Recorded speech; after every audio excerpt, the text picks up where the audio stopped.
Hello friends, good morning. આજે આપણે standard 5 subject ઇંગ્લિશમાં યુનિટ 3 ટ્રાવેલ ટાઈમ એમાં અભ્યાસ કરવાનો છે. એમાં આજે આપણે એક્ટિવિટી 2B, 2C અને 2D નો અભ્યાસ કરીશું. એક્ટિવિટી 2B છે એમાં તમને આપ્યું છે, જો બસ જે સ્થળે ગઈ છે તેનો નકશો અહીં આપ્યો છે, તે આપણે જોવાનું છે.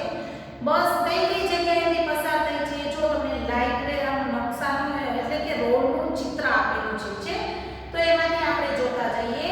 જો બસ ઉપરથી સ્ટાર્ટ થઈ હોય તો સૌથી પહેલા શું આવે છે, જો અહીંયા કને એક પેલું બિલ્ડિંગ આપેલું છે, એમ્બ્યુલન્સ ઊભી છે, એક માણસને સ્ટ્રેચર પર લઈ જવામાં આવે છે. તો આ શેનું છે, હોસ્પિટલ. તો પહેલા નકશામાં આપણે સૌથી પહેલા હોસ્પિટલ આવે છે. એના પછી પસાર થતા સ્કૂલનું ચિત્ર છે, જુઓ છે. તો એક સ્કૂલ છોકરાઓ છે એ બેગ લઈને ત્યાં જઈ રહ્યા છે, એટલે સ્કૂલનું ચિત્ર છે. અને એની આ બાજુ છે ત્યાં કને પોસ્ટ ઓફિસ હોય, ત્યાં કને પોસ્ટ માસ્ટર છે બેઠા છે, એની પાસે પત્રો લેટર પણ આપેલા છે, તો એ પોસ્ટ ઓફિસ છે. પછી આગળ આવતા એક ફ્લેગ હોસ્ટિંગ જેવું બતાવેલું છે, કે આપણે ધ્વજવંદન કરીએ એનો કેમ થાંભલો એવી ટાઈપનું, એટલે એ પણ સ્કૂલનું જે ચિત્ર છે. આગળ આવતા એક નાનો ખાંભો છે જેવું દેખાય છે, એટલે તળાવનું. એના આગળ આવતા જો પેલા વૃક્ષો છે, એના પછી તમને શું દેખાય છે, વૃક્ષો સાઈડમાં વૃક્ષો છે, ટ્રી છે, અને વચ્ચે ગેટ છે. આગળ અહીંયા કને જો ફાઉન્ટેન ફુવારો આપેલો છે, એટલે શેનું ચિત્ર છે, ગાર્ડનનું છે. અને એના પછી નેક્સ્ટ આવતા અહીંયા કને જો કે પેસેન્જર એટલે કે મુસાફરો છે એ વેઇટ એટલે કે રાહ જોઈ રહ્યા છે. ટ્રેનની પટ્ટી ટ્રેક એટલે કે રેલ છે જાય એના પટ્ટા દેખાય છે, પ્લેટફોર્મ છે, એટલે કે આ રેલવે સ્ટેશનનું ચિત્ર છે. તો hospital, school, post office, garden અને રેલવે સ્ટેશન, અહીંથી બસ છે એ પસાર થાય છે. બરાબર. આ આપણે એક્ટિવિટી 2B એ આપણે જોવાની હતી. અને મિત્રો તમે પણ ફરીથી જોજો કઈ કઈ જગ્યાએથી જાય છે. બરાબર. હવે એક્ટિવિટી 2C છે. હવે આમાં શું કરવાનું છે, કયા સ્થળોએ કયા વ્યવસાયકારો મળશે. હવે કઈ જગ્યા છે એમાં કયા વ્યવસાયકારો મળે, એટલે કે આપણે મદદનીશ મળે, તો અહીંયા મને જોડવાના છે. અને અહીંયા નીચે જગ્યા પણ આપેલી છે, એ જગ્યામાં લખવાનું છે. તો મિત્રો હવે હું તમને અહીંયા નંબર લખાવીશ, તમારે શું કરવાનું છે, અહીંયા લખવાનું છે. હવે અ પોસ્ટમેન, તો તમારે આખું વાક્ય જે જોડો છો ને એ આખું વાક્ય તમારે અહીંયા જે બ્લેન્ક સામે છે એમાં લખવાનું છે. હવે અ પોસ્ટમેન ઇઝ, પોસ્ટમેન શું કરે, તો કે એટ ધ પોસ્ટ ઓફિસ, સામે જ આવશે. તો એમાં જો નંબર કરેલા છે તમારા 1 2 3 4 ને 5. બરાબર. સામેની બાજુ પર 1 2 3 4 5 નંબર આપી દીધો, એટલે તમે સરળતાથી એને મેચ કરી શકો. તો પહેલામાં આવશે કેળું. તો તમારે નીચે જો નંબર 1 કરેલું છે એમાં લખવાનું રહેશે a postman is at the post office, એવી રીતે આખું લખવાનું રહેશે. પછી છે ફાર્મર ઇઝ, ફાર્મર એટલે ખેડૂત. બરાબર. તો ખેડૂત, તો એટ ધ ફાર્મ, ફાર્મ એટલે ખેતર, તો અહીંયા મને સેકન્ડમાં આવશે સેકન્ડ જ. બરાબર મિત્રો. તો તમારે અહીંયા આપણે જે લીટી આપી છે જગ્યા એમાં લખશો O farmer is at the farm, એવું આખું સેન્ટેન્સ છે એ તૈયાર કરવાનું છે, અહીંયા તમે લખવાનું છે. અ પોલીસમેન ઇઝ, પોલીસમેન તો કે at the police station, police વાળા છે ત્યાં કને હોય તો કે પોલીસ સ્ટેશનમાં હોય. તો નંબર 5, નંબર 3 ને આવશે નંબર 5 જોઈન્ટ થશે. તો મિત્રો આ રીતે ચોખ્ખું જોડજો અને નીચે લખજો. હવે આને આખું સેન્ટેન્સ કેવી રીતે રેડી કરશો, તો એમનું એમ અ પોસ્ટમેન એ વિભાગનું છે, અ પોસ્ટમેન ઇઝ બી વિભાગનું 5 નંબરનું 5 નંબરનું છે એટ ધ પોલીસ સ્ટેશન. બરાબર. પછી 4 છે તમારું ડોક્ટર ઇઝ, તો doctor is at the hospital, 3rd નંબરનું છે. 4th માં આવશે 3rd નંબર. તો તમે 4th માં આખું કમ્પ્લીટ કરશો. એ વિભાગનું છે ડોક્ટર ઇઝ, બી વિભાગમાં 4 નંબરનું 3 નંબરનું એટ ધ હોસ્પિટલ. એવી રીતે 5th નંબરનું છે અ ટીચર ઇઝ, તો teacher is at the school. તો અહીંયા 5th નંબરમાં આવશે તમારો 4. તો તમે 5th નંબરની જે આપણે બેંક આપે છે એમાં આખું વાક્ય કમ્પ્લીટ કરશો. એ વિભાગનું છે અ ટીચર ઇઝ. બી વિભાગમાં 4th નંબરનું થશે એટ ધ સ્કૂલ. બરાબર, એ આખું તમારે કમ્પ્લીટ કરવાનું રહેશે. એ તમારું હોમવર્ક છે. બરાબર. એના પછી છે એક્ટિવિટી 2D. એક્ટિવિટી 2D છે એમાં મિત્રો આપણે ચિત્ર છે જોતા જવાનું છે અને એના વિશે થોડા 4 થી 5 અહીંયા સેન્ટેન્સ આપ્યા છે. એ ચિત્રના આધારે સેન્ટેન્સ આપ્યા છે. જો અહીંયા મને પિક્ચર આપણે જોઈ છે તો અહીંયા મને જોઈને આપણે ખબર પડશે કે હોસ્પિટલનું પિક્ચર છે. This is a hospital. હવે આ this એટલે આ, is એટલે છે, આ હોસ્પિટલનું ચિત્ર છે. It is big. It એટલે તે. મિત્રો અહીંયા મને આપણે તમને કીધું કે પેલું he છે એ છોકરા માટે વપરાય, she છે એ છોકરી માટે, પણ it છે ને પ્રાણી અથવા તો વસ્તુ, એટલે સ્કૂલ છે એક જાતનો વસ્તુ જેવું થઈ ગયું ને, એટલે એની માટે આપણે it વાપરીએ. it એટલે તે. it is એટલે છે, big એટલે મોટું, મોટી. બરાબર, તે મોટી હોસ્પિટલ છે. there એટલે ત્યાં, are એટલે બહુવચનમાં છે. બરાબર. is એટલે એકવચન માટે વપરાશે, એકલી વ્યક્તિ કે હોય ત્યારે, અને આ છે તો બે અથવા તો વધુ હોય ત્યારે આપણે are વાપરીશું. તો there are many એટલે ઘણા.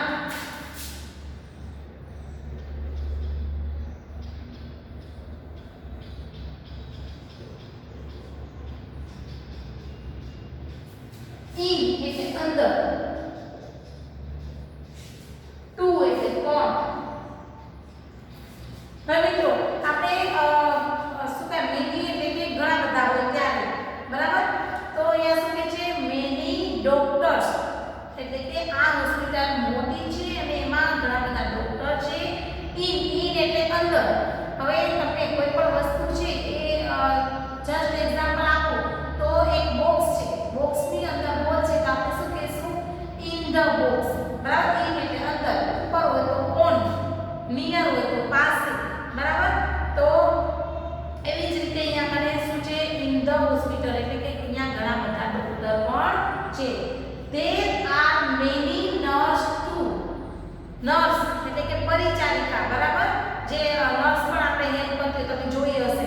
તો મેની એટલે ઘણી બધી, પણ ટુ એટલે પણ, ત્યાં આગળ ડોક્ટર તો છે પણ ડોક્ટર સાથે નર્સ પણ છે.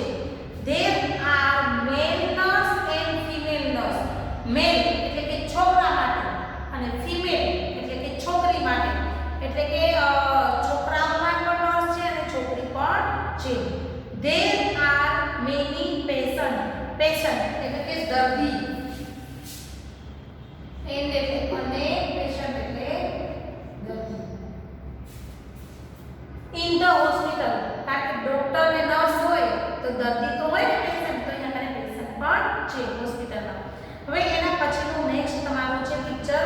એમાં જોઈને તમને ખબર પડતી હશે કે લોકો છે વેઇટ કરી રહ્યા છે. અહીંયા કને ટ્રેક આપી છે, ટ્રેક છે એટલે કે પાટા, તો એને ખબર પડી જાય કે રેલવે સ્ટેશનનું છે.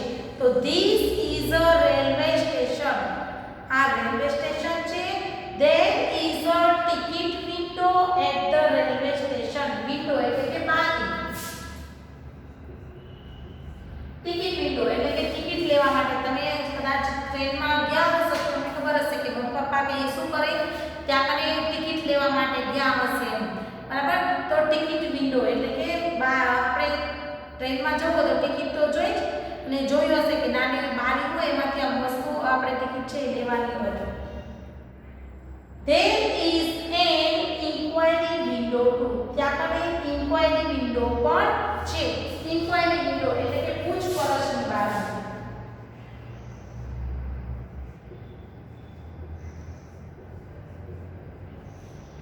તમે કદાચ લેટ પહોંચ્યા છો અથવા તો તમને ખબર નથી તો તમને પૂછવું હોય કે ટ્રેન ક્યારે આવશે, આના પછી ટ્રેન ક્યાં જવાની છે, કઈ જગ્યાએ, એ પૂછવું હોય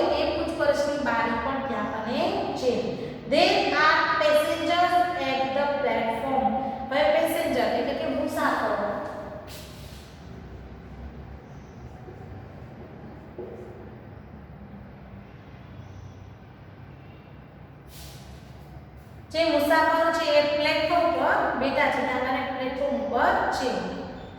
The passengers are waiting. Waiting એટલે કે રાહ જોવી. wait એટલે રાહ જોવી. જે મુસાફરો છે પ્લેટફોર્મ પર બેઠા છે અને ટ્રેનની રાહ જોઈ રહ્યા છે.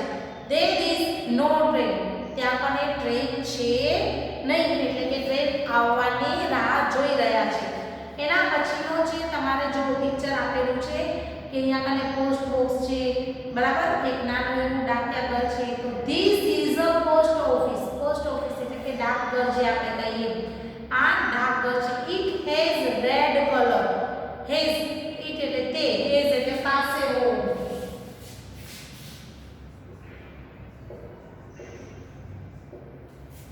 રેડ એટલે કે લાલ, કલર એટલે રંગ, બરાબર. શું કહે છે કે this is a post office, it has a red colour. એની પાસે લાલ રંગ છે. There is a post box. Post box એટલે કે ટપાલ પેટી છે. તમે બોક્સ જોયું હશે જેમાં આપણે ટપાલ છે એ નાખવા જાય છે, લેટર પત્રો નાખવા જાય છે. પોસ્ટ બોક્સ એટલે કે ટપાલ પેટી. બોક્સ એટલે પેટી, અને પોસ્ટ એટલે ટપાલ.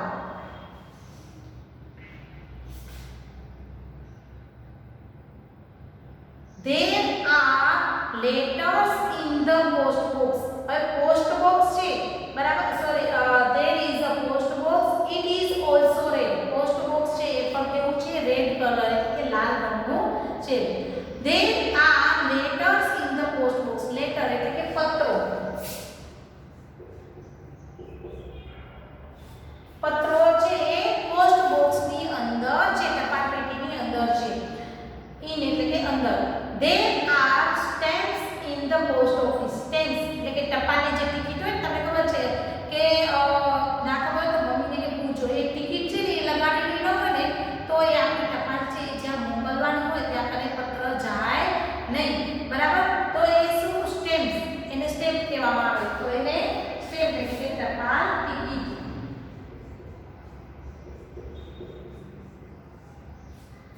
The postmaster, જે પોસ્ટ ઓફિસ હોય એનો જે માસ્ટર છે એ post master is in the post office. એ તેમની પોસ્ટ ઓફિસમાં છે, બરાબર.